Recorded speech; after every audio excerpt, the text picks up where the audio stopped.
हरे कृष्णा। प्रातःकालीन भागवत कक्षा में आप सब लोगों का स्वागत है। आध्यात्मिक यात्रा का आज 65वां दिन, 28 मई 2020। वृंदावन बिहारी लाल की जय, बांके बिहारी लाल की जय, जगत गुरु श्रील प्रभुपाद की जय। जय जय श्री राधे श्याम। जय राधा माधवा कुंज बिहारी, जय राधा माधवा कुंज बिहारी, जय गोपी जन वल्लभ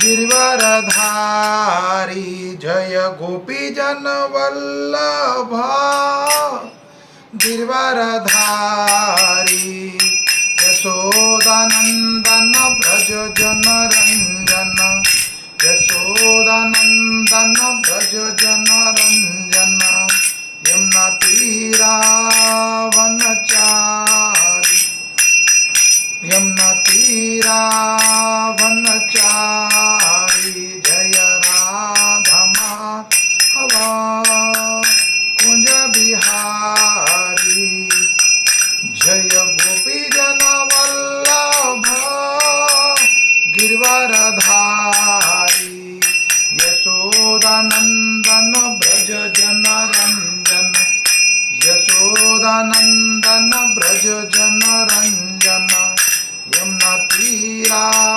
वनचारी। हरे कृष्णा कृष्णा कृष्णा हरे हरे, हरे राम राम राम हरे हरे, हरे कृष्णा कृष्णा कृष्णा हरे हरे, हरे कृष्णा कृष्णा कृष्णा हरे हरे, हरे राम राम राम हरे हरे, हरे कृष्णा कृष्णा कृष्णा हरे हरे, हरे राम राम हरे हरे, हरे कृष्णा कृष्णा कृष्णा हरे हरे, हरे राम राम हरे हरे, हरे कृष्णा कृष्णा हरे हरे, हरे राम राम हरे। जय वृंदावन धाम जय पवन धाम, जय राधा श्याम सुंदर राधा श्याम सुंदर राधे, जय राधा माधव राधे, जय राधा गोपीनाथ राधे, जय राधा मदन मोहन राधे, जय राधा गोविंदेव राधे, जय राधा राधिका रमन जय राधा पार्थ साथी राधे, जय राधे श्याम राधे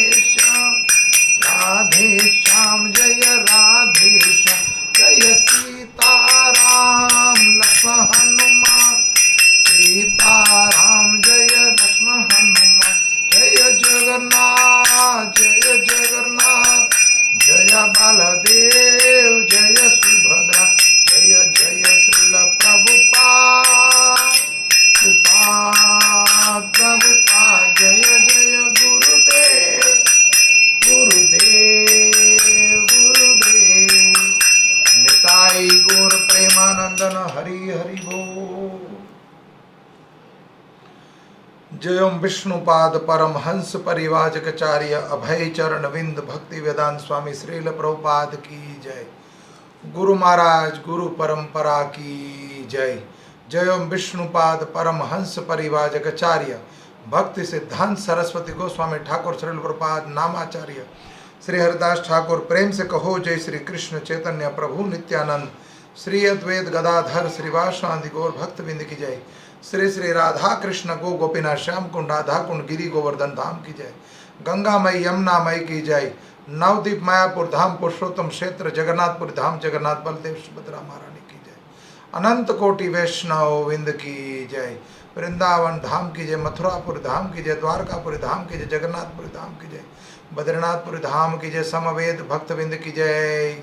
वृंदे देवी तुलसी महारानी भक्ति देवी वृंदावन धाम की जय।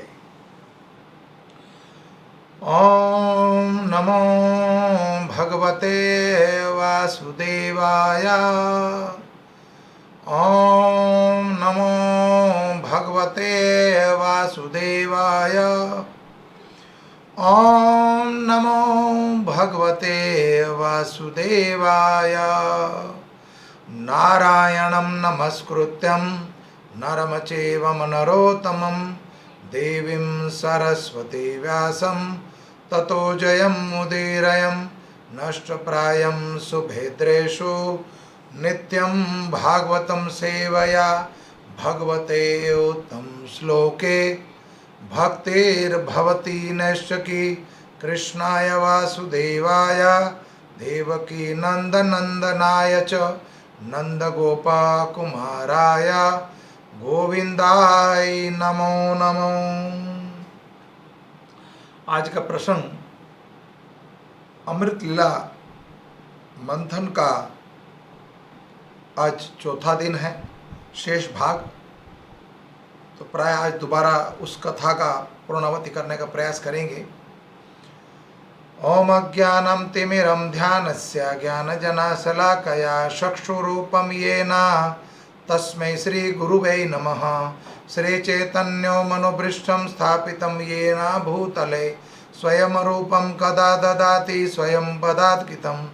वंदे श्री गुरु श्रीयुतपदकमलं श्री गुरु वैष्णवां च श्री रूप सांग्रजातं सहगण रघुनाथ तम सजीवं श्राद्धेतं सावधूतं परिजन सहित कृष्ण चैतन्य देवं श्री राधा कृष्ण पदारं सहगण ललिता श्री विशाखा। हे कृष्णा करुणा सिंधु दीन बंधो जगतपते गोपेश गोपिका कांता राधा कान नमस्तुते।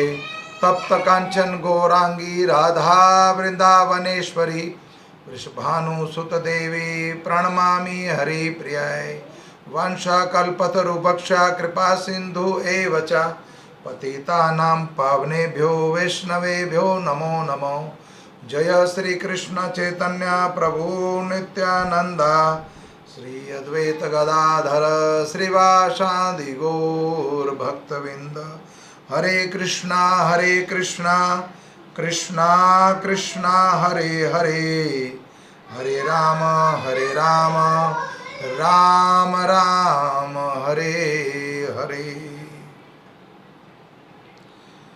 कथा अमृत कथा का ये पान हो रहा है। कथा अमृत, जिस अमृत के लिए ये देवतागण प्रयास कर रहे हैं, देवता और दानव मिलकर, वही अमृत को लेकर गए थे ये परीक्षित महाराज की सभा में।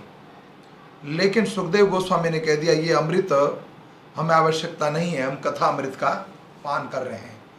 तो अब ये कथा रूपी जो अमृत है, कथा रूपी अमृत जो है, इस कथा रूपी अमृत जल को, इस गंगा को कहीं भी प्रवाहित करा जा सकता है। अपने परिवार में, समाज में, संसार में, कहीं भी किसी भी समय इसका हम प्रवाहित कर सकते हैं, प्रचार कर सकते हैं। भगवान की कृपा से अगर सौभाग्य प्राप्त हो तो इस कथा रूपी अमृत को हर एक स्थान पर प्रवाहित कीजिए। एक सामर्थ्य व्यक्ति जो ब्रह्मा जी, सामर्थ्य संसार के पहले जीव, वो भी बड़े बुद्धिमान थे, बलवान थे, पूरे सत्ता थी उनके पास सृष्टि रचना करने की। तो इस विपत्ति के समय में वो भी कोई उसका मदद कर सकते थे। तो वास्तव में उन्होंने क्या करा, एक गुरु की भांति सभी देवताओं को भगवान शिव और ब्रह्मा जी लेकर गए भगवान के चरणों में। तो असली गुरु का यही साधन है, असली गुरु की यही एक मर्यादा है कि अपने शिष्यों को और अपने संतान को, एक पिता का यही कर्तव्य बनता है कि भगवत प्राप्ति करा दी जाए और भगवान के चरणों में भव बंधन से मुक्त कराने के लिए वो साधन बता दिया जाए। तो ब्रह्मा जी ने भी यही युक्ति करी। तो असली साधन जो था, असली युक्ति जो थी वो भगवान के पास थी। तो ये ब्रह्मा जी का जो उद्गार है, उस उद्गार को हमें स्वीकार करना चाहिए। स्वीकार करके एक एक स्थान पर, संसार में कोई ऐसा स्थान बाकी ना हो जारे देखो ताहे कहो कृष्णोपदेश। कृष्णोपदेश है जो हम करने जा रहे हैं। तो ब्रह्मा जी तो देवता को लेकर गए थे भगवत प्राप्ति के लिए और भगवान से मदद मांगने के लिए क्षीर सागर पे बैकुंठ गए। लेकिन हमारी परंपरा में, स्कॉन की गौड़िया वैष्णव परंपरा में, अद्वैताचार्य ने भगवान को मात्र पत्रम पुष्पम फलमेन तोयम, पत्रम पुष्पम फलमेन तोयम, माया मात्र पत्र और तोयम माने जल, गंगा जल से और तुलसी दल से भगवान को आराध्य, भगवान को आवाहन किया मात्र तुलसी दल से और गंगा जल से। और साक्षात महाप्रभु चैतन्य महाप्रभु भक्त अवतार के रूप में प्रकट हो गए। भगवान तो मात्र आधे नाम से दौड़े चले आते हैं। भगवान का हरे कृष्ण महामंत्र आधा अक्षर भी कोई व्यक्ति भाव से बोल दे तो भगवान प्रकट हो जाते हैं। आधा महामंत्र बोल दे तो इतने कृपालु है वो।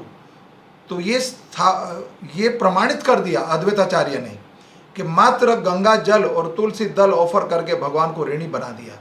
भगवान को ऋणी बनाने के लिए या भगवान को वश में करने के लिए भक्त के पास मात्र एक साधन है, वो वंदन करना, अपने हृदय से प्रणाम करना है, मन से प्रणाम करना है। शरीर से प्रणाम कोई भी कर सकता है और हम भगवान को दे क्या सकते हैं। भगवत प्राप्ति करने के लिए हमारे पास जो नश्वर शरीर है, इस शरीर से सारी चीज़ें में दुर्गंध आती है। शरीर में कोई ऐसा पदार्थ बता दो जिससे सुगंध आती हो, सब दुर्गंध ही है। लेकिन हमारा मन शुद्ध हो, कोमल हो और सात्विक हो तो शरीर, और जैसे अद्वैताचार्य ने तुलसी दल और जल, तो जल तो भगवान का चरणों तक जल है, गंगा। भगवान से आगे कथा आएगी, बलि महाराज की कथा करेंगे जब, कि 3 डेग भूमि में वो 1 डेग उठाएंगे तो आकाश गंगा का भेदन होगा। उन्हीं के चरण से गंगा जल प्रकट हुआ, तो उन्हीं के चरणों तक जल है गंगा और उन्हीं की कृपा पात्र है तुलसी महारानी। तो मात्र तुलसी और गंगा जल से भगवान प्रकट हो जाते हैं। तो ब्रह्मा जी ने मिलकर देवताओं का इतना बड़ा प्रयास की, इतनी तपस्या करी, कितने समय तक तपस्या करते रहे, तब भगवान उनके बीच में प्रकट हुए। तो प्राय यह बताया गया है कि भगवान को प्राप्त करने के लिए मात्र साधन बताया गया है हमारा भाव हो। और ये कथा रूपी अमृत को कहीं भी आप प्रवाहित कर सकते हैं, कहीं भी इस जल को बहा सकते हैं। समय के अनुसार हमें ब्रह्मा जी की इस उद्गार को स्वीकार करना चाहिए। तो आगे वर्णन करते हैं इस कथा में, इस प्रसंग को पूरा करने का प्रयास कर रहे हैं आज। अब परीक्षित महाराज को आगे सुखदेव गोस्वामी कह रहे हैं कि देवता लोग, हे राजा परीक्षित राजा, आगे श्रवण कीजिए। देवताओं और असुरों का नागराज वासुकी के पास जाना।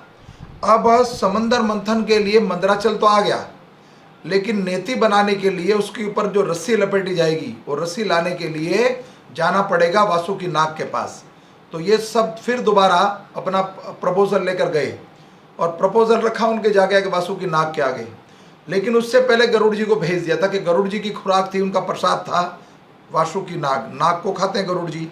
तो गरुड़ जी को वहाँ से विदा कर दिया और देवता और दानव मिलकर गए वासुकी नाग के पास। और ये प्रपोजल उनको जब बताया तब उनसे करुणामय वाणी से बोले, वासुकी ये वचन देकर कि समुद्र मंथन प्राप्त होने के बाद होने वाले अमृत से तुम्हारा भी हिस्सा होगा। वासुकी कहता है कि जब मुझे उस समुद्र मंथन के समय उस मंदराचल के ऊपर लपेट दोगे तो मेरे शरीर में पीड़ा होगी, मेरे शरीर से रक्त बहेगा, तो मुझे क्या फ़ायदा आने का, मैं नहीं आ सकता।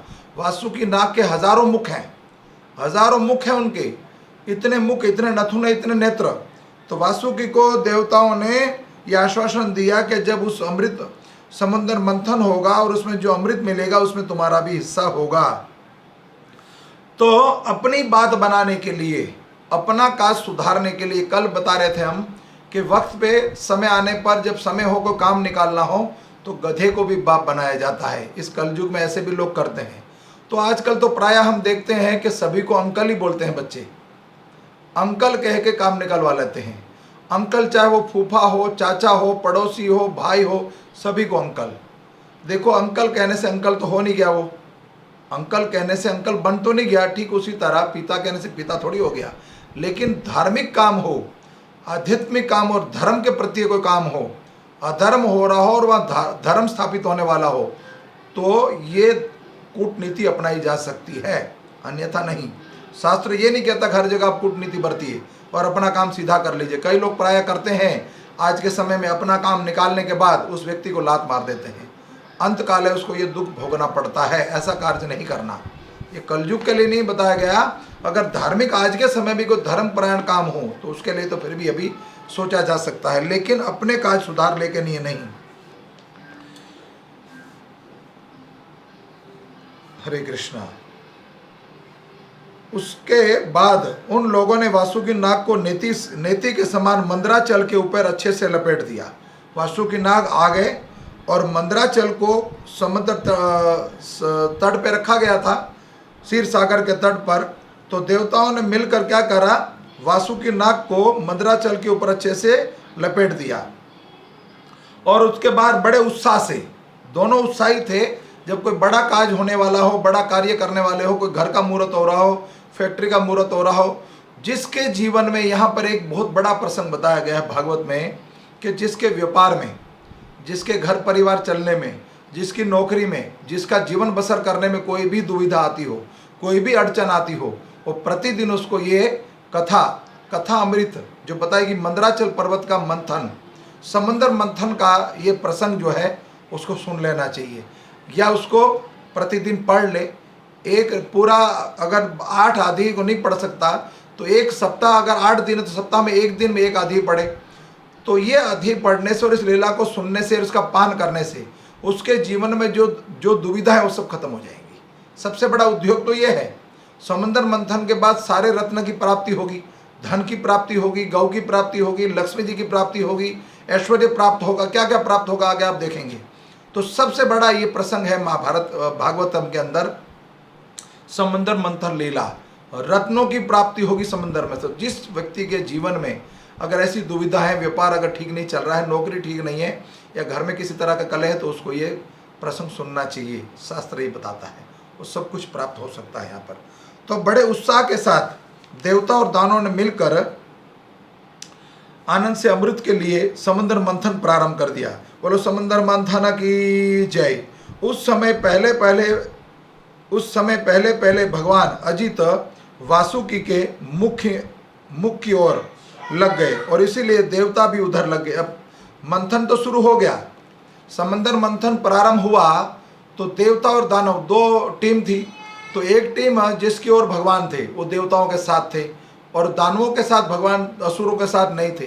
तो भगवान ने पहले ही देवताओं को चतुराई बता दी थी, कूटनीति बता दी थी कि हमें जानबूझकर मुख पकड़ना है और वास्तव में मुख से जब उसको मंथन करा जाएगा नेति के माध्यम से, जब वासुकी के नाक के माध्यम से, तब उसके 1000 फन 1000 मुख हैं, उनके मुख से विष और आग निकलेगी, पीड़ा सहन नहीं होगी।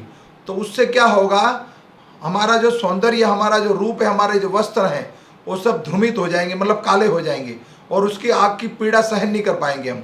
जब टेम्परेचर बढ़ जाता, 50-60 डिग्री टेम्परेचर हो जाता तो कैसे सहन कर पाएंगे। तो ठीक उसी तरह ये टेम्परेचर अग्नि प्रकट होगी वासुकी नाग के मुख से। तो हमें लगना मुख की ओर, लेकिन जब देवता को बता दिया भगवान ने कि दानव जब आपसे कहे, असुर कहे कि हमें मुख की ओर लगेंगे हम, तो उनको दे देना, कभी किसी तरह का कलह मत करना, क्रोध मत करना। तब यहाँ पर मुख की ओर लग गए और इसीलिए देवता भी उधर लग गए। परंतु भगवान की यह श्रेष्ठता दैत्य सेनापतियों को पसंद नहीं आई। उन्होंने कहा कि हम पूंछ तो सांप का अशुभ अंग है, जो पिछवाड़ा है सांप का, जो बैक साइड है, जिसकी पूंछ है, तो मल मूत्र त्यागने वाला स्थान है, हम उस अशुद्ध स्थान को नहीं पकड़ेंगे। उसे नहीं पकड़ेंगे। हम भी वेदों के ज्ञाता हैं, हमें भी वेदों का गायन है, विधि पूर्वक अध्ययन करना जानते हैं। हम भी ऊंचे कुल से हैं, हम भी ऊंचे कुल से, हम भी कोई छोटी जात के नहीं हैं, हम भी कश्यप की संतान हैं। हम कश्यप मुनि की संतान है। अगर ये कश्यप मुनि की संतान है देवता, तो हम भी तो कश्यप की संतान है। अगर हमारी माता अलग है, हम सोतेले भाई हैं, तो हम में हमारा कुंबा भी कोई छोटा नहीं है, हम भी कोई छोटे वंश से नहीं है, इसलिए हम पूछ नहीं पकड़ेंगे। तो देवताओं को, दानवों का जब आग्रह करना, हमारा भी उच्च कुल में जन्म हुआ है, वीरता के बड़े बड़े काम हमने करे, हम देवताओं से किसी बात में कम नहीं है, ये कहकर लोग चुपचाप एक और खड़े हो गए। उनकी यह मनोवृत्ति देखकर भगवान ने मुस्कुराते हुए वासुकी का मुख छोड़ दिया और देवताओं के साथ होने के उन्होंने पूंछ की ओर चले गए। भगवान चाहते ही थे ये, हालांकि जब मंथन होगा तो वासुकी को ऐसा मलमूत्र त्यागने वाला नहीं है, लेकिन प्राय बताया जा रहा है तब वो भगवान चतुराई से चले गए, सांप की वासुकी नाग की पूंछ की ओर चले गए। इस प्रकार अपना अपना स्थान निश्चित होकर करके देवता और असुर अमृत प्राप्ति के लिए पूरी तैयारी के साथ मंथन करने लगे। प्राय हम एक छोटे से मटके में अगर दही को मथना हो तो कितना बल लगता है, तो कई बरस लग गए मंथन करने में। पूरे समंदर को मंथन करना था पूरे समंदर को। और जब समंदर मंथन प्रारंभ किया, दूध का समंदर था और उसमें ही कुछ जड़ी बूटियां, घास पत्ते इत्यादि पहले डाल दिए थे ताकि वो थोड़ा ठीक हो जाए, स्थिर हो जाए, उसके बाद उसको मथा जाए। जब उसको मथना प्रारंभ किया तो पूरे समंदर में तरंगे फैल गई, पूरे समंदर में पूरा समंदर प्रभावित हुआ। और प्रभावित होने के कारण क्या होता आगे होने लगा, पर समंदर मंथन होने लगा, तब बड़े बड़े बलवान देवता और असुरों को पकड़े रहने पर भी अपनी भारी अधिकता और नीचे की ओर आधार होने के कारण निराधार था वो समंदर। जब मंदराचल को रखा गया तो निराधार था, उसके नीचे कुछ नहीं था, तो होने के कारण मंदराचल समंदर में डूबने लगा। उस प्रकार अत्यंत बलवान देवता द्वारा सब क्रिया कराई गई मिट्टी में मिलते देख उनका मन भी टूट गया और सबके मुंह पर उदासी छा गई।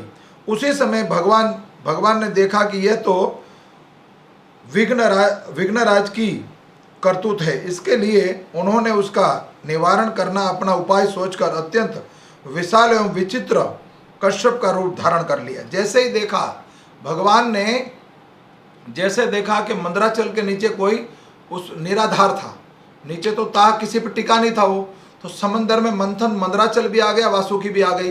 मंथन प्रारंभ कर दिया, वो तरंगे फैलने लग गई, प्रभावित हुआ पूरा समंदर, क्षीर सागर जो दूध का सागर था वो, लेकिन वो टिका नहीं, वो फिसल के चला गया पाताल में।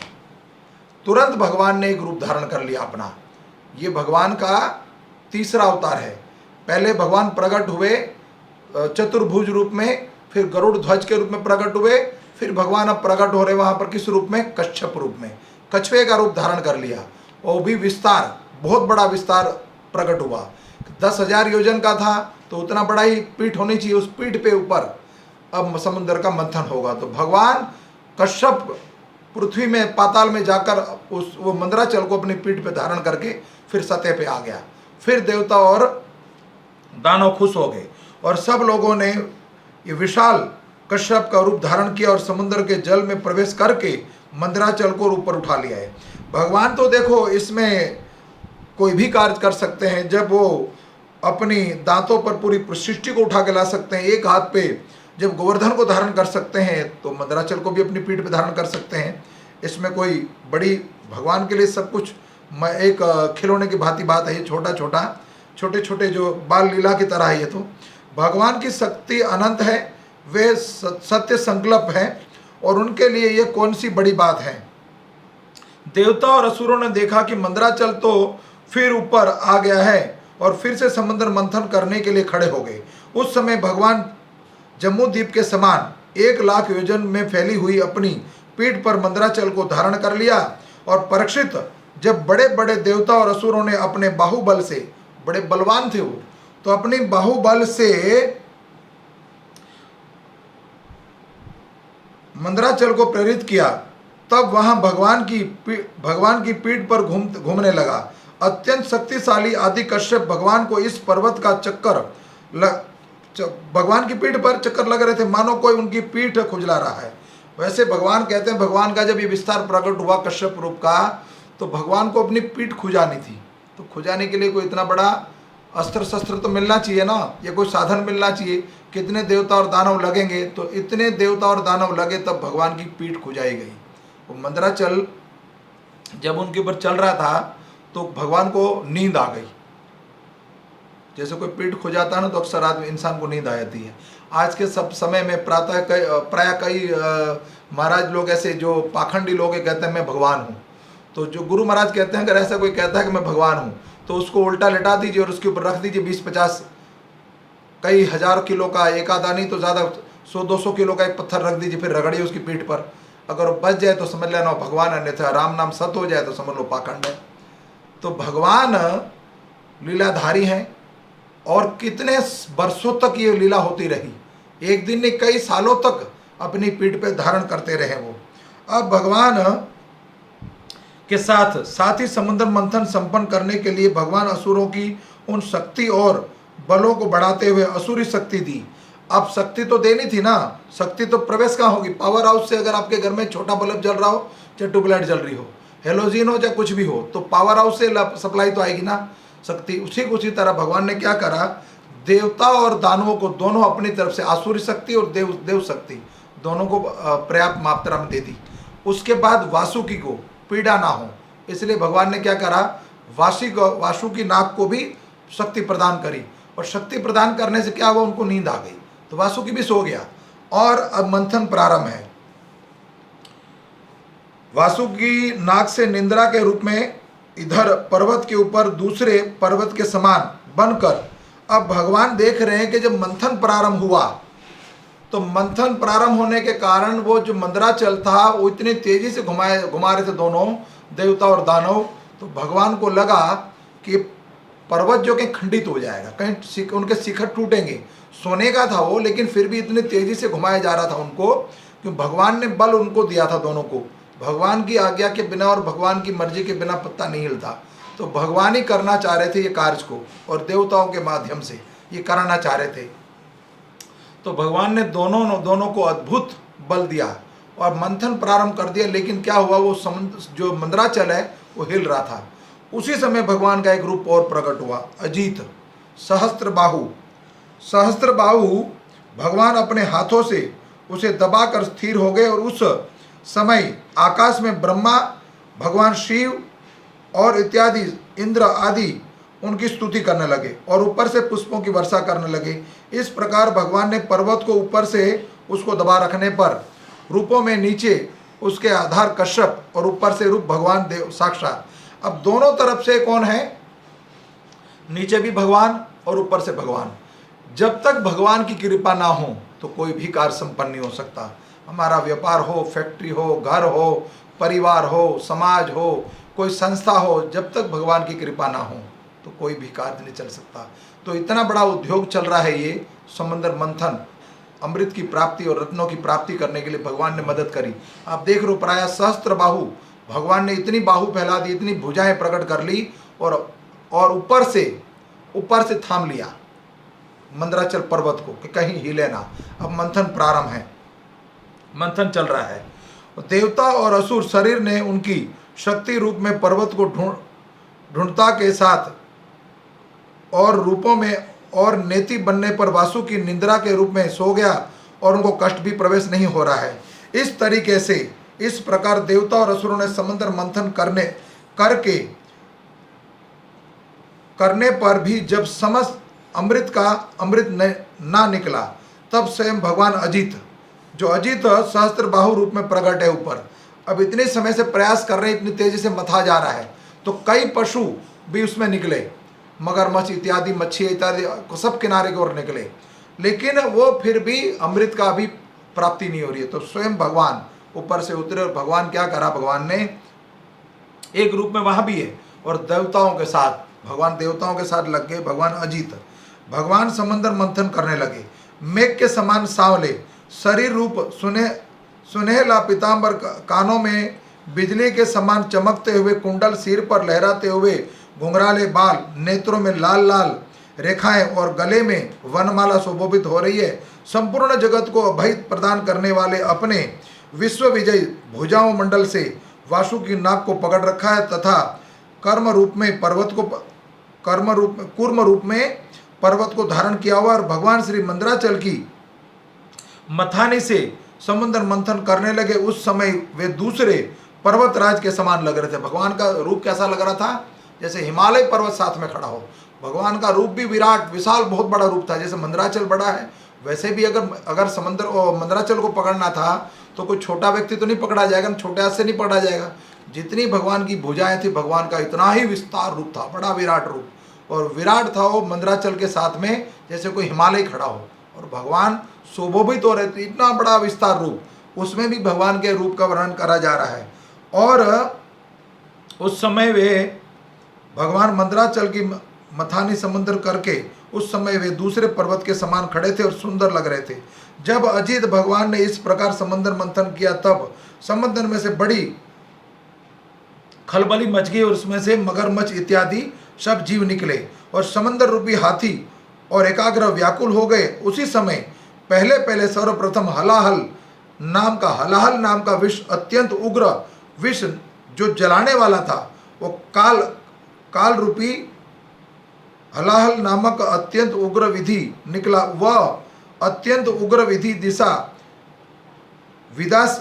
विदिशा में से ऊपर नीचे की ओर सर्वत्र उड़ने वाला, फैलने वाला और उस समझ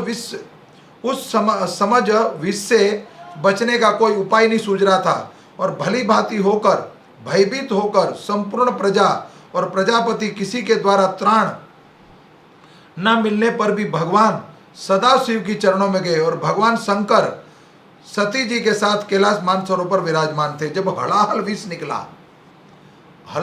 निकला उसके अंदर से, और एक तो विष ये निकल रहा है, एक विष वासुकी के मुख से भी आग निकल रही है। लेकिन देवताओं ने पहले ही मुख पकड़ लिया, लेकिन अब तो लज्जा के कारण ये भी नहीं कह सकता मैं पूंछ चाहिए, दोबारा पूंछ दे दो।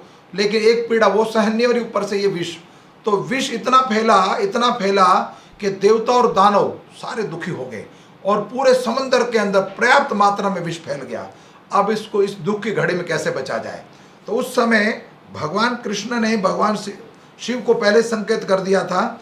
तो अब संसार में जब ऐसी विपत्ति आए तो कोई सामर्थ्य व्यक्ति हो, कोई धनवान व्यक्ति हो, जैसे अभी कोरोना के समय कोई धनवान हो, कोई सामर्थ्य हो जो लोगों की मदद कर सकता हो, तो उसको मदद करनी चाहिए।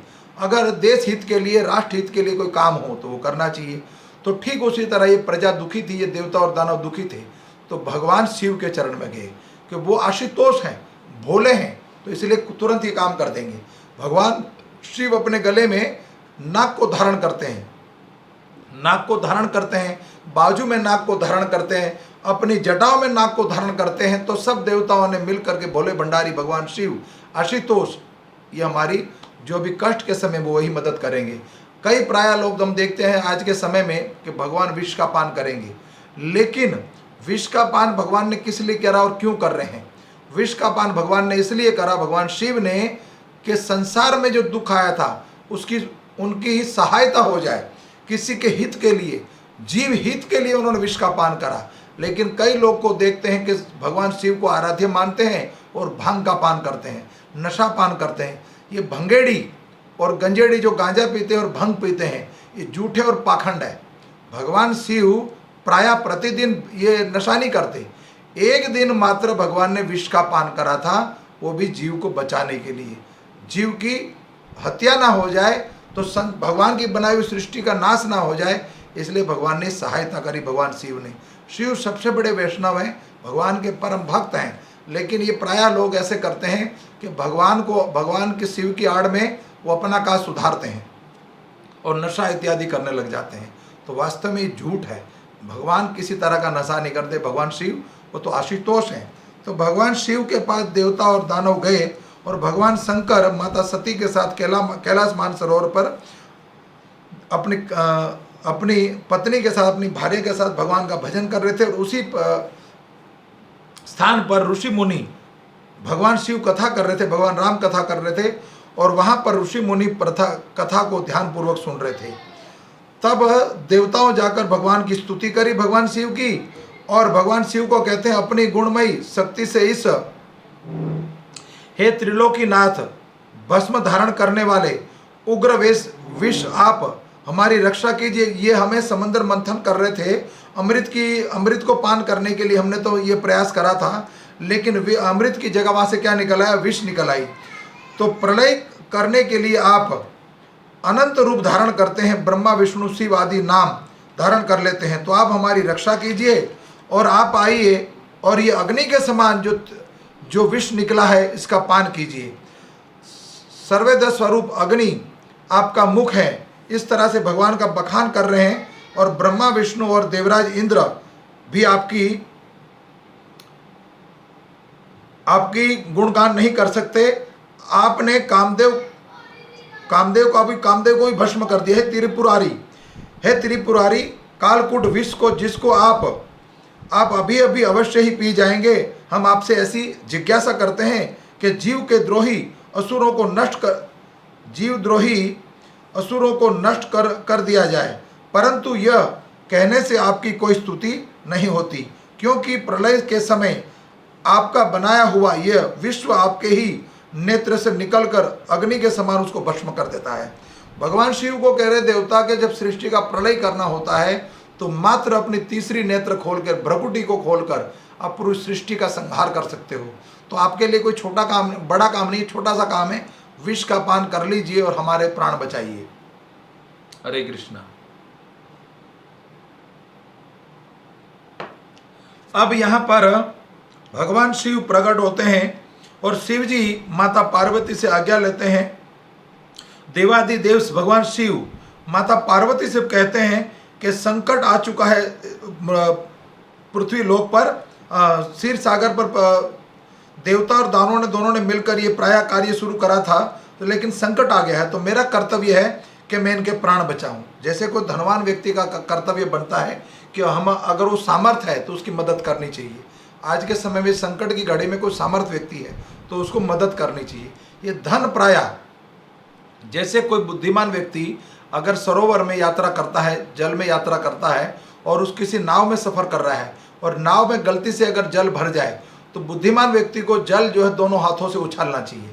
ठीक उसी तरह धनवान व्यक्ति को जब कष्ट का समय आ जाए, कोई विपत्ति का समय आ जाए, तो संसार की मदद के लिए दोनों हाथों से धन लुटाना चाहिए, तो धन की वृद्धि होगी। अगर ऐसे कार्य करने से धन की वृद्धि होगी। देखिए शिव जी यहाँ पर विष का पान करेंगे, लेकिन शिव जी की मृत्यु नहीं होगी, वो पहले मृत्युंजय है, मृत्यु को पहले जीत चुके हैं। तो यहाँ पर शिव जी भगवान माता पार्वती से कहते हैं कि मुझे सहायता के लिए जाना होगा। देवादिदेव भगवान शिव तुरंत प्रकट हो गए और वहाँ पर विष का पान करना है। देखो अमृत के लिए तो हर कोई दौड़ता है, लेकिन विष को जो पान करता है सदा शिव, ऐसा शील संपन्न भगवान शिव ही हो सकता है, ऐसा कोई आशुतोष भगवान ही हो सकता है। तब भगवान शंकर हृदय में कृपावश बड़ी व्यथा हुई और उन्होंने अपनी प्रिया माता सती से ये बात कह दी। और वहीं खेत की बात यह है कि समंदर मंथन से कालकूट विष निकला है, उसको मैं पान करने के लिए जा रहा हूँ, इसलिए अभी अभी मैं इस विष का भक्षण करूँगा और जिससे मेरी प्रजा का कल्याण होगा। सुखदेव गोस्वामी परीक्षित महाराज को कह रहे हैं आगे कि जीवन दाता भगवान शंकर उस समय इस प्रकार माता सती देवी से प्रस्ताव करके उस विष को खाने के लिए तैयार हो गए। और देवी तो उनका प्रभाव है, मतलब जीव के ऊपर कृपा करना तो उनका प्रभाव है। और उन्होंने हृदय में इस बात का अनुमोदन किया कि भगवान शंकर बड़े कृपालु हैं, उन्हीं की शक्ति से समस्त प्राणी जीवित रह सकते हैं। उन्होंने भगवान शिव उसी समय क्षीर सागर के तट पर तीक्ष्ण हलाहल विष था जो वो क्षीर सागर के तट पर आ गए और भगवान शिव ने क्या करा, वो हलाहल विष पूरे क्षीर सागर में फैल गया था तो अपनी अंजलि में भर लिया। कोई प्राय कह सकता अंजलि में कैसे आ गए, जब अगस्त ऋषि पूरे समंदर का जल एकमात्र अंजलि में भर के पी गए तो भगवान शिव के लिए क्या छोटी बात है, वो भी कर सकते थे। तो भगवान शिव ने क्या करा, वो तीक्ष्ण हलाहल विष को अपने हथेली में उठाया और क्षण भर भक्षण कर लिया, और वह विष जल का पाप मल था, और उसे शंकर जी पी गए और अपना प्रभाव उस प्रकट दिखाया कि उससे उनका कंठ नीला हो गया। अब भगवान शिव ने जब विष को अपने हथेली में रखा तो उनके आराध्य कौन है? निरंतर भजन किसका करते हैं? वो भगवान राम का। भागवत गीता के 9वें अध्याय का 22वां श्लोक, भगवान कहते हैं जो अनन्य भाव से मुझे भजता है उसकी मैं रक्षा करता हूँ, और उसके पास जो कुछ नहीं है उसकी मैं पूर्ति करता हूँ। तो भगवान शिव के आराध्य हैं भगवान राम। तो यहाँ पर भगवान शिव ने क्या करा, हथेली में, अपनी हथेली में जो विष को भर लिया उसके ऊपर लग दिया जय श्री राम। भगवान श्री राम का नाम लिखकर वो पान कर गए, जय सिया राम। और वो क्या हुआ, जब वो विष को पान किया तो अपने हृदय में नहीं उतारा कि यहाँ तो मेरे ठाकुर जी हैं, तो वो ठाकुर जी जहाँ पर है तो वहाँ पर कैसे मैं विष को उतार सकता हूँ। तो भगवान शिव ने अपने कंठ में, ये सतयुग की घटना है, उस समय विष का पान किया है और आज तक गलकंठ से नीचे नहीं उतारा, हलक से नीचे नहीं उतारा आज तक। हम लोग एक घूंट जल पीते हैं तो कितनी देर तक टिका सकते हैं कंठ में? कुछ क्षण के लिए। लेकिन भगवान शिव ने आज तक उस कंठ में से उस विष को नीचे नहीं उतारा। विष का पान किया तो भगवान शिव का नाम पड़ा नीलकंठ महादेव। बोलो नीलकंठ महादेव भगवान की जय। उनका कंठ नीला हो गया। विष का रंग कैसा होता है? नीला। जब विष पी लिया तो काफी समय तक वो आए नहीं कैलाश मानसरोवर पर, और बैठ गए जाके ऋषिकेश से आगे एक स्थान है नीलकंठ महादेव, जहाँ भगवान शिव का स्थान है। तो वहाँ पर जाके वो भजन करने लग गए। तो माता सती वहाँ पहुँच गई, ढूंढते ढूंढते देव ऋषि नारद ने बता दिया। नारद मुनि का काम है मैसेज भेजना हर एक जगह। तो माता पार्वती को बता दिया, वो तो हरिद्वार में है। तो भगवान शिव के पास पहुंची माता सती की, यहाँ पर बैठ के आप भजन कर रहे हो, क्या आपने विष का पान कर लिया, क्या मिला आपको? तब भगवान शिव कहते हैं मुझे विश्राम मिल गया, विष और राम, इतना सुख मिल रहा मुझे यहाँ बैठ के भजन कर, गंगा के तट पर बैठकर। तो भगवान शिव ने वहाँ पर विष का पान करने के बाद हरिद्वार में बड़े भाव से एक मंदिर है ऋषिकेश से आगे, उसको कहते हैं नीलकंठ महादेव। इस प्रकार मंथन आगे हुआ। जब भगवान शंकर ने विष का पान कर लिया और देवताओं असुरों ने बड़ी प्रसन्नता हुई कि विष खत्म हो गया, अब यह सब कुछ माहौल शांत हो गया है, कोरोना खत्म हो गया, दोबारा आ जाओ और अपना बिजनेस चलाओ, सब कुछ खाओ पियो मौज करो। ठीक उसी तरह देवता और दानव वहाँ उपस्थित हो गए और दोबारा फिर से समंदर मंथन करना प्रारंभ कर दिया। अब जैसे समंदर मंथन प्रारंभ किया तो दूसरा, पहले नंबर पे क्या निकला? रत्न निकलेंगे। कितने रत्न? जो शास्त्र में प्रमाण है बताऊंगा आपको। तो पहला रत्न निकला था विष, मंथन किया। तो दूसरा रत्न निकला अब सुरभि, कामधेनु गाय प्रकट हो गई। मंथन करते करते करते कामधेनु गाय प्रकट हो गई। अब ये गाय देवता और दानव दोनों तरफ है। तो भगवान शिव की, भगवान कृष्ण दोनों एक तरफ देवताओं की तरफ है, तो भगवान देवताओं की ओर देखते हैं, भगवान अजित, और दानवों की ओर भी देखते हैं। तो दोनों ने बोल दिया हमें एक गाय नहीं चाहिए। तब अग्निहोत्री की सामग्री उत्पन्न करने के लिए ये अशोधि प्रकट होगी। इससे यज्ञ की अशोधि किससे प्रकट होगी? गाय से। तो यहाँ बता दिया गया है अग्निहोत्रिक सामग्री उत्पन्न हो गई। कामधेनु के साथ में लिखा गया अग्निहोत्री के कार्य करने के लिए सामग्री प्रकट हुई, अशोधि प्रकट हुई है, जिसको कहते हैं यज्ञ की अशोधि। यज्ञ में जो अशोधि दी जाती, क्या कहते हैं? समिधा दिया जाता है, वो प्रकट हुआ। क्या? घी, दूध, दही उत्पन्न होगा इससे। तो वहाँ पर उसी समय ब्राह्मण कुल आ गया। और सबसे पहले भगवान कहते हैं जब भी कोई कार्य करना हो, घर का मुहूर्त हो, दुकान का मुहूर्त हो, या बिजनेस फैक्ट्री का मुहूर्त हो, तो सबसे पहले दान करना चाहिए। जब धन की प्राप्ति होने लग जाए, धन हमारे पास हो, तो बड़ा कार्य करने से पहले दान कीजिए। तो सबसे पहले देवता और दानवों ने मिलकर क्या करा? गौदान किया। किसको दिया? साधुओं को नहीं, ब्राह्मणों को दान दी।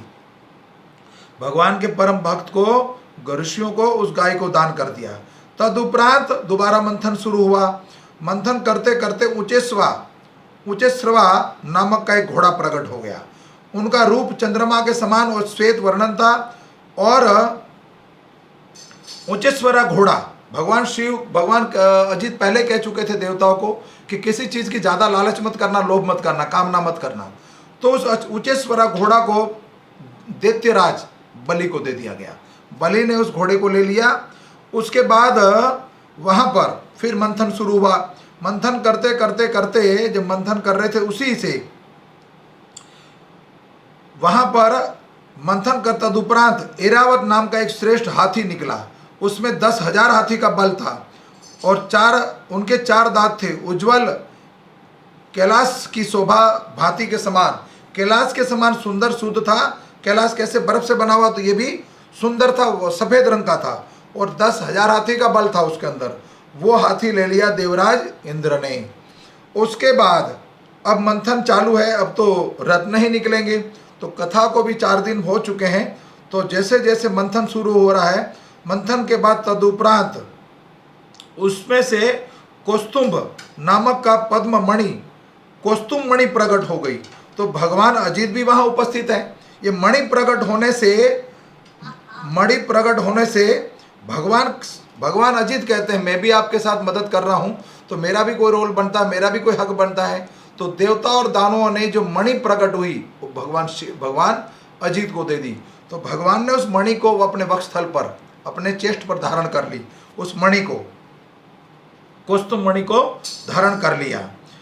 अजित भगवान ने लेना चाहा और परीक्षित महाराज उसके बाद स्वर्ग लोक को शोभा बढ़ाने वाला, उसके बाद क्या निकला, जब मंथन दोबारा प्रारंभ हुआ तो वहां पर कल्प वृक्ष पारिजात वृक्ष प्रकट हो गया। और पारिजात वृक्ष जब प्रकट हुआ तो ये पारिजात वृक्ष याचकों की इच्छाओं को पूरा करने वाला है। ये कल्प वृक्ष है। आपको सिर्फ मात्र जो भी कुछ चाहिए, तो कुछ प्रोजेक्ट करने की, कोई मेहनत करने की आवश्यकता नहीं है। सब कुछ मैंने थोड़ी देर पहला, किसी का भी बिजनेस ना चलता हो तो इस कथा का पान जरूर कीजिए। तो अब कल्प वृक्ष मिल गया, तो कल्पना करनी ही मात्र। तो वृक्ष की छांव में बैठकर आपको फल चाहिए, आपको धन चाहिए, आपको दूध चाहिए, आपको घी चाहिए, सुंदर फर्नीचर चाहिए या घर चाहिए, जो भी आपकी इच्छा हो, उसको पूरा करने के लिए मात्र कल्पना करनी। तो कल्प वृक्ष पारिजात वृक्ष प्रकट हुआ। तो देवराज इंद्र ने उस कल्प वृक्ष को ले लिया, देवलोक में स्थापित कर दिया। तदुपरांत वहां इच्छा को पूरा करने वाला कल्प वृक्ष प्रकट हुआ। और जैसे जैसे पृथ्वी पर तुम सबकी इच्छाओं पूर्ण करने वाले हो जाओगे, ये वरदान भी मिल गया उसको। तत्पश्चात वहां से सुंदर अप्सराएं, सुंदर वस्त्र धारण करे अप्सरा प्रकट हुई। क्या प्रकट हुआ? समंदर में से हजारों लाखों की संख्या में अप्सराएं प्रकट हो रही हैं। उनका वर्णन कैसा था? गौर वर्णन, सुंदर वर्णन, और तीखी दृष्टि थी उनकी, और सुंदर भौवें थी, और सुंदर उनका रंग था, और अपनी मनोहर चाल से और विलासी भरी चितवन से देवताओं को सुख पहुंचाने वाली हुई थी। अब इतनी अप्सराएं प्रकट हुई तो ये देवता और दानव दोनों ललायित हो गए। लेकिन भगवान कहते हैं ये आपके योग्य नहीं है, दानों को बोल दिए, तो देवलोक की शोभा है। तो सब देवताओं को अप्सराएं दे दी। उसके बाद फिर मंथन प्रारंभ हुआ। अब माता भगवान श्री कृष्ण अष्टमी के दिन प्रकट होते हैं, तो 8वां रत्न प्रकट हो रहा है अब। फिर उसके बाद जब मंथन हुआ तो साक्षात त्रिलोकी के नाथ भगवान अजित वहां उपस्थित और शोभोभित मूर्तिमान भगवती माता लक्ष्मी प्रकट हो गई। अब इस समंदर से कौन प्रकट हुआ? लक्ष्मी जी प्रकट हो गए। लक्ष्मी प्रकट होने के बाद अब इसको कौन धारण करेगा, कौन पाएगा इसको? सभी ललायित थे। अरे अप्सराओं को पाने के लिए सब ललायित थे, तो लक्ष्मी जी को पाने के लिए क्यों ललायित नहीं होंगे? तो ये स्तुति भी लंबी है। देवता और ब्रह्मा और शिव इत्यादि माता लक्ष्मी की स्तुति करने लग गए और उनका प्रागट्य, उनका ऐश्वर्य बताने लग गए, उनके गुणगान करने लग गए। तो माता भवानी माता लक्ष्मी जी प्रकट हुई। उन बिजली के समान चमकीली छटाएं दिशाएं जगमगा रही थी। उनका सौंदर्य और यौवन रूप, रंग और महिमा सबका चित्त खींचने वाला था। देवता और असुर मनुष्य सभी ने चाहा कि हमें मिल जाए। स्वयं इंद्र अपने हाथों से उनको बैठने के लिए बहुत बड़ा सिंहासन लेकर आ गए। श्रेष्ठ नदियां मूर्तिमान होकर उनके अभिषेक करने के लिए सोने के घड़े लेकर आ गई और उसमें पवित्र जल लाकर उनका अभिषेक किया। पृथ्वी माता भी अभिषेक योग्य सब अशोधियां ले आई। यहाँ पर सारी देवियां प्रकट हो गई और सारी नदियां प्रकट हो गई। देवराज इंद्र, देवता इत्यादि प्रकट हो गए। सब के सब माता लक्ष्मी का आवाहन करने लग गए और माता लक्ष्मी का अभिषेक कर रहे हैं। और गौवें पंचगव्य दूध, पंचगव्य जो पंचगव्य रत्न होते माता गौ के पास, कामधेनु के पास, वो सारे पंचगव्य वसंत ऋतुएं चैत्र वैशाख होने वाले सब के सब फल फूल कर स्थित वहाँ उपस्थित हो गए। इस तरह हवन सामग्री वहाँ उपस्थित हो गई। विधि विधान के साथ ऋषि मुनि भी वहाँ प्रकट हो गए। गंधर्व मंगल गीत गाने लग गए और नीति कीर्ति नाच करने लग गए। बाल सदैव होकर मंद मग्न डमरू बजाने लग गए और शंख वेणु वीणा और जोर जोर से बाजे बजने लग गए। तद उपरांत माता भगवती माता लक्ष्मी हाथ में कमल लेकर सिंहासन पर विराजमान हो गई। दिग्विजय दिग्जनों ने जल से भरे हुए कलशों से उनको स्नान कराया। उस समय ब्रह्मागण वेद मंत्रों का पाठ करने लगे। समुद्र ने पीले रेशम वस्त्र दिए। समंदर की पुत्री है, देखो समंदर देवता से प्रकट हुई माता लक्ष्मी। तो यहाँ थोड़ी देर में हम देखेंगे कि चंद्रमा भी यहीं से प्रकट होंगे। जो चंद्रमा जो है वो माता लक्ष्मी के भाई हैं, कि दोनों का उद्गम स्थान तो समंदर है। समंदर देवता ने पीले रेशम वस्त्र उनको पहनने के लिए दिए और वरुण देव ने वैजंती माला समर्पित करी और जिसकी मधुमयी सुगंध से भौवें मतवाले हो रहे थे। उनकी जो वनमाला पहनाई गई थी उसमें इतने सुंदर फल थे, उनमें इतना सुंदर पराग था, इतनी सुगंध अच्छी थी कि भौरें भगवान माता लक्ष्मी के गले में जो माला थी उसको शोभित और उनकी सुगंध लेने के लिए ललायित हो रहे थे। प्रजापति विश्वकर्मा जी ने भांति भांति के गहने, सरस्वती जी ने मोतियों का हार, ब्रह्मा जी ने कमल और नागों ने उनको 2 कुंडल समर्पित किए। इसके बाद लक्ष्मी जी ब्राह्मणों के स्वयं सत्य यवन पाठ कर दिए।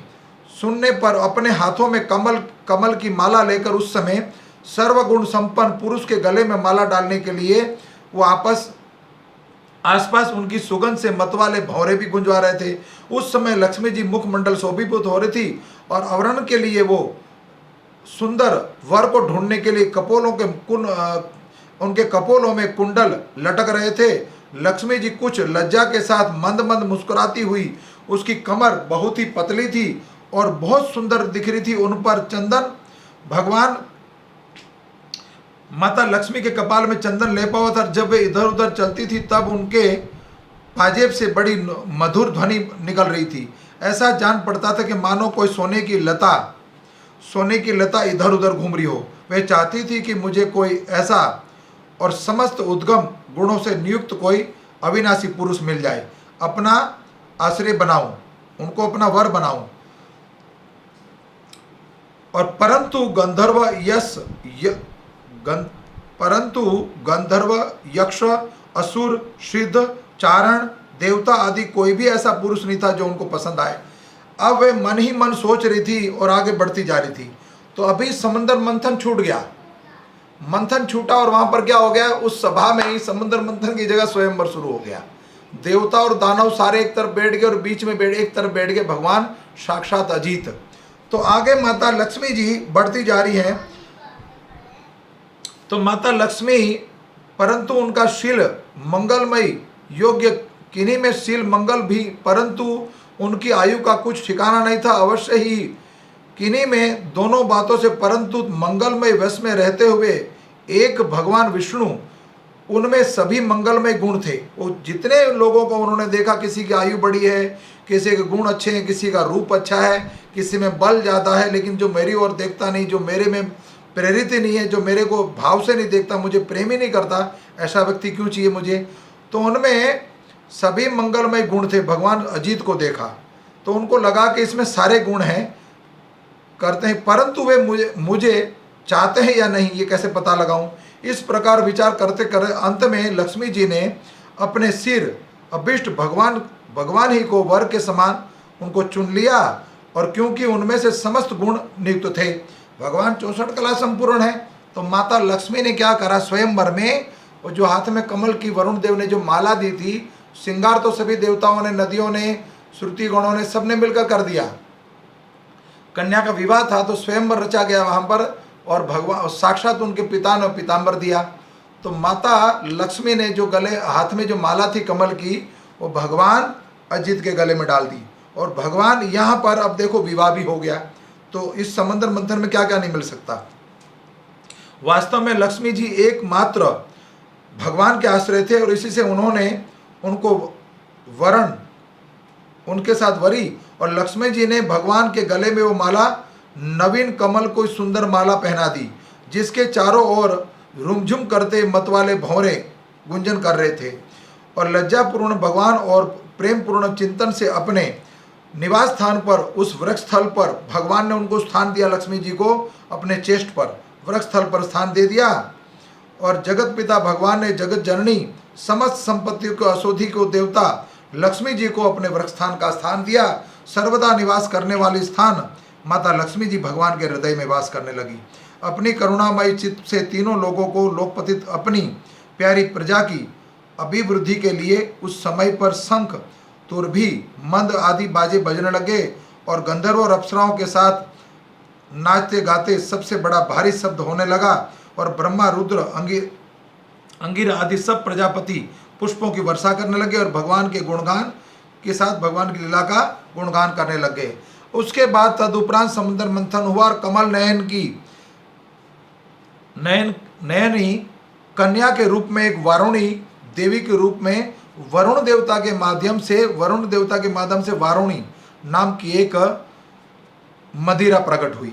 भगवान की अनुभूति देत्यों के तो वारुणी कमल नयन कन्या के रूप में वारुणी देवी प्रकट होगी। वारुणी देवी माने मदिरा थी, तो वो मदिरा किसको दी? वो दानवों को दे दिया।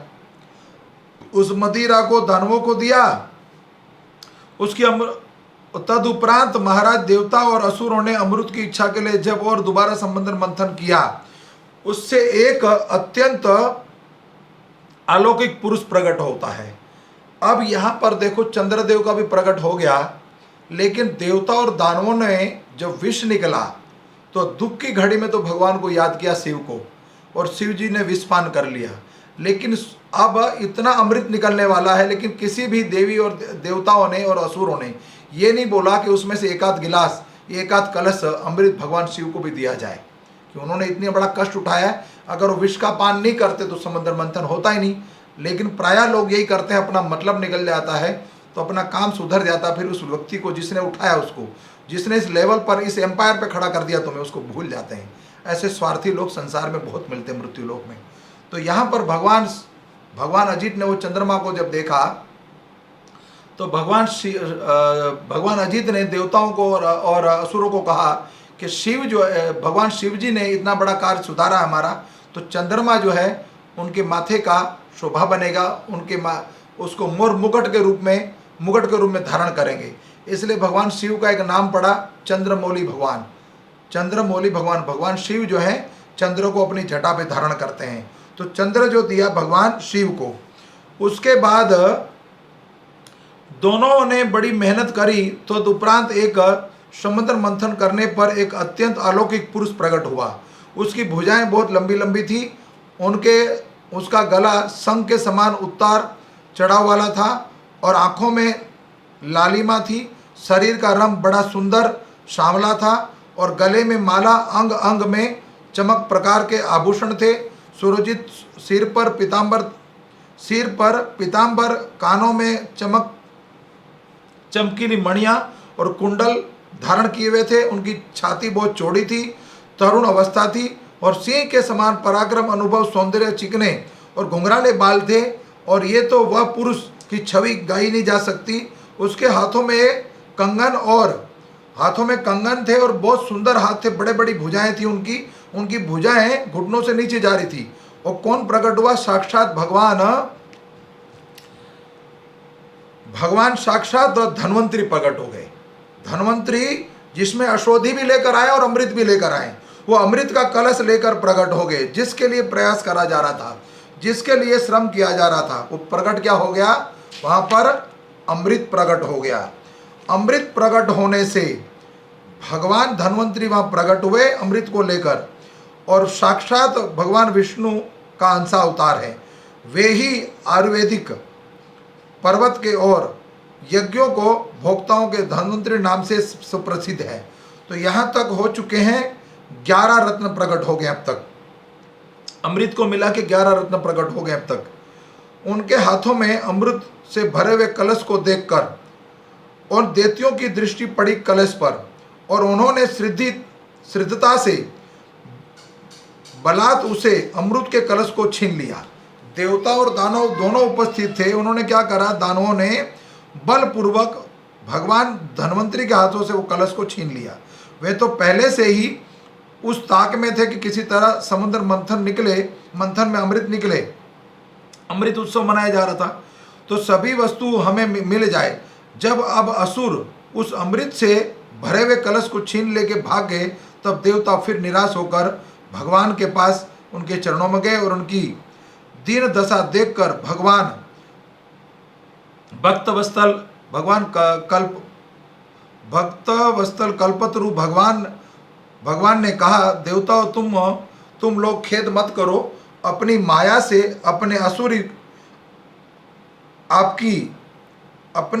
से उनसे आपस की फूट डलवाकर तुम्हारे लिए फिर दोबारा ये अमृत में लेकर आ जाऊंगा। अमृत का लोप होने पर दैत्यों ने उसके लिए आपस में झगड़ा प्रारंभ हो गया। अब जब अमृत का कलश अब हाथ में आ गया, जब कई ऐसी बड़ी कंपनी बनती हैं, एंटरप्राइज या कोई समूह में कोई संस्था खोली जाती है, मिलकर कोई संस्था बनती है बड़ी, तो प्राय जब बिजनेस में लाभ होना शुरू होता है, व्यापार में, तो प्राय क्या हो, वहां पर फूट पड़ जाती है, वहां झगड़ा प्रारंभ हो जाता है। तो अब दानवों के बीच में झगड़ा कलह मट गया, पहले मैं पीऊंगा। इस तरह का जब कलेश होने लग गया, आपस में झगड़ा खड़ा हो गया। सभी कहने लगे कि पहले मैं पीऊंगा, तू नहीं मैं नहीं तू।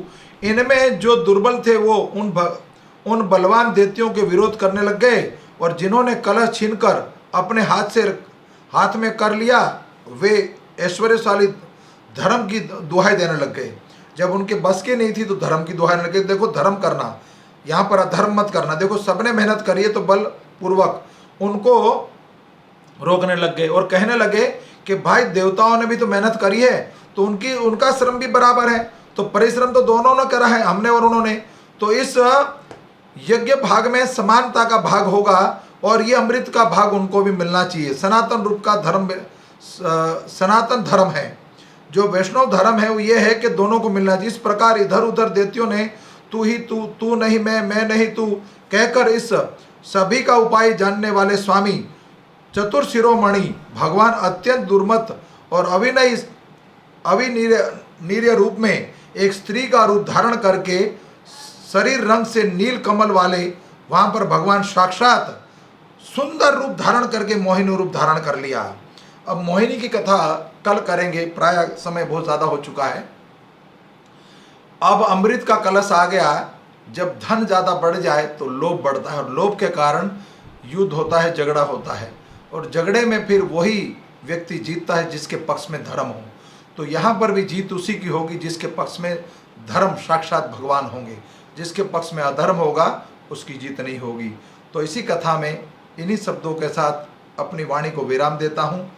और यहाँ पर एक प्रसंग बोला जा सकता है दोबारा, परित्राणाय साधूनां। जब अधर्म बढ़ेगा तो भगवान कहते हैं उसके विनाश के लिए मैं दोबारा प्रकट हो जाऊंगा। तो फिर भगवान यहाँ पर प्रकट हो रहे हैं। अब तक अजित रूप में थे, चौथा अवतार था भगवान का, 5वां अवतार हो गया मोहिनी, 6ठा अवतार क्षमा चाहता हूँ धन्वंतरी, अब 7वां अवतार हो गया भगवान का। 5वां और 6ठा अवतार या 7वां अवतार हो गया, मोहिनी रूप में भगवान प्रकट हो गए। मोहिनी की कथा आप कल करेंगे। हरे कृष्णा, धन्यवाद। कोई त्रुटि रह गई हो तो क्षमा चाहता हूँ।